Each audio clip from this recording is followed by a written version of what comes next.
দরজা, কয় নম্বর দরজা? দ্বিতীয়, জান্নাতের দ্বিতীয় গেট দিয়ে ঢুকবে মুসল্লিরা, যারা নামাজ দিয়ে আপনাদের মধ্যে এই নামাজ দিয়ে ঢুকবে দ্বিতীয় দরজা। তো আমি আপনি যদি জান্নাতে ঢুকতে চাই সহজে, পয়গম্বরের পর পর রসুলুল্লাহ থাকতে চাই, তাহলে কি করতে হবে? নামাজের হিসাব করতে হবে। নামাজ ঠিক, আপনার সব নামাজ হবে অনেকখানি ভুল। এই জন্য নামাজ ঠিক করতে হবে। জান্নাতে কি নাই?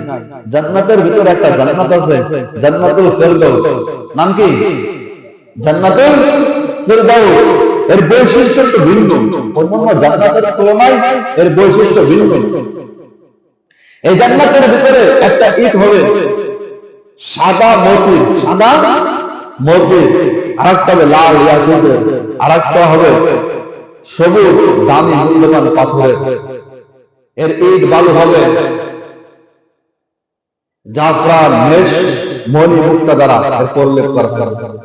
এই জান্নাতের বৈশিষ্ট্য হলো নিচে হবে জাফরান রঙের ঘাস, আর উপরে হবে সাদ, আল্লাহ পাকের আরশ, যেন আল্লাহ তাআলা বসে আছে। এই জান্নাতের আরেকটা বৈশিষ্ট্য হলো এই জান্নাতের ভিতরে একটা হুর আছে। কি আছে? সুন্দরী মাইয়া একটা হুর আছে। এই হুরের নাম লাইবা। এত সুন্দরী, এত সুন্দরী লাইবা যে অনন্য জান্নাতের হুরেরা এত দেখে গর্ব, এত সুন্দর আল্লাহ তাআলা তাদেরকে বানাইছেন জাফরান, কাফুর, মেশ, আম্বার। এর ভিতরে আবে হায়াত ডাইলে গেছে। আবে হায়াত ডাইলে দেওয়ার পর আল্লাহ বলছেন ফুল, সঙ্গে সঙ্গে বলছেন দাঁড়ান, দাঁড়াই যায়। এত সুন্দর হুর। অন্য জান্নাতীরা বলে লাইবা, যদি দুনিয়ার মানুষ তোমার সম্পর্কে জানতে পারতো, তোমাকে পাওয়ার জন্য যা করার পাইবে, নিজের জীবন যৌবন সব শেষ করে দেবে তোমাকে পাওয়ার জন্য।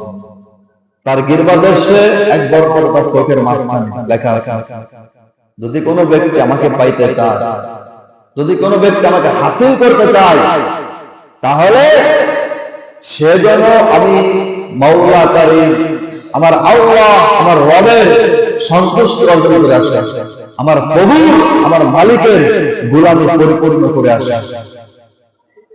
যদি কেউ আমাকে পাইতে চায়,